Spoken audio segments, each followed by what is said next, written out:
Hot metallic Mercury-like exoplanet discovered 340 light-years from Earth. This mamma jamma is way the hell out there. March 28th. Astronomers have discovered a hot and metallic exoplanet situated 340 light-years from Earth. Though K2-229 Bravo is just 20% larger than the Earth, its mass is 2.5 times greater, making it about as dense as Mercury. The alien planet orbits an active K dwarf in the Virgo constellation at a distance of more than 1 million miles. For those that don't know, an object that orbits at 1 million miles from its host is hauling ass. As well, it's about a year of about half a day for us. So it takes half a day for Bravo to orbit its host. As well, it means that the surface of it is basically a giant lava world. It's really, really hot. It's hot enough to melt copper. I just recently put a paper to Vixra. I don't know when it's going to be put on there. But this object is very important because it gives another area of the Wolynski-Taylor diagram, and it overviews one of the major discrepancies of establishment dogma.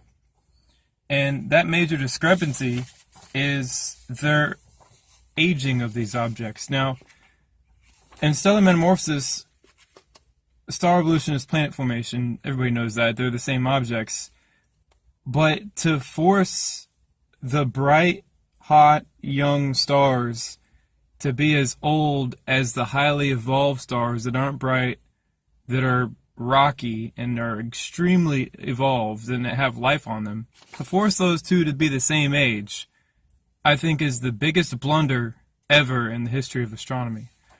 And for those that don't know about the Wolynski-Taylor diagram, here's the essence of it. You have hot, young, plasmatic objects up here, and you'll see that little yellow box that's up there. That's where the host star is.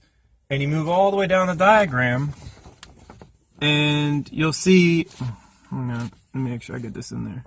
That little black box on the bottom right, that is where the host is. That's the large Mercury-sized object. Now, it stretches across the entire thing because I'm not too sure where it is. They're going to need more measurements of the atmosphere.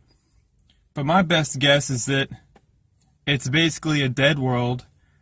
It's more massive than the Earth. And at one point, because it's completely above the Taylor threshold, it had life on it. Guaranteed. Now, I write in the paper that, there are probably little people around running around because the gravitation on this object would have been higher. But that is a fun idea to play around with because, well, look at us. We're here now. Why is life in the universe so scary? I don't get it. Anyways, it's about 1/100th the distance the Earth is from the Sun, which means there's no way in hell this object would have formed where it is in its current orbit. It had to have been somewhere out further from its host, and as well, it was somewhere else entirely. Because I'm placing this object as being at least 15 to, well, heck, 40 billion, maybe even 65 billion years old, depending on the composition of its atmosphere, and if it even has an atmosphere at all to speak of. As well, its host is between 50 and maybe about 210 million years. So we're looking at a host-companion delineation or differentiation of 70 to 800 times difference in age.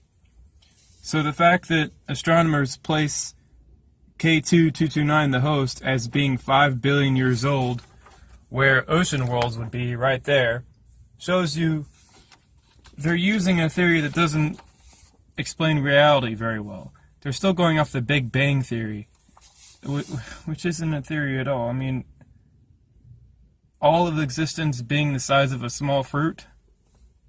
Come on, man. Why are they still teaching that stuff in college?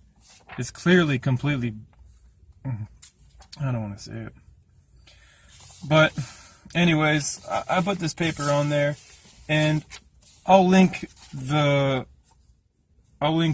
press release onto the page as well. And I just want people to keep in mind that what we have here is an ability to explain what it is they're observing. So it's really strange for me seeing how they get all this data in, great data, great telescopes, great computer skills, great everything, except the one thing that they're missing is an ability to explain what the hell it is they're looking at. And that's what I have. I have the key. Sure, they can build this giant skyscraper and all these great rooms, and it's a very great structure, but they don't even have the key to open the damn thing. I have the key to open it. And if they would just stop their minds, quit trying to force what they learned in school to be correct, and just allow this information in so they can perceive a different worldview for the first time.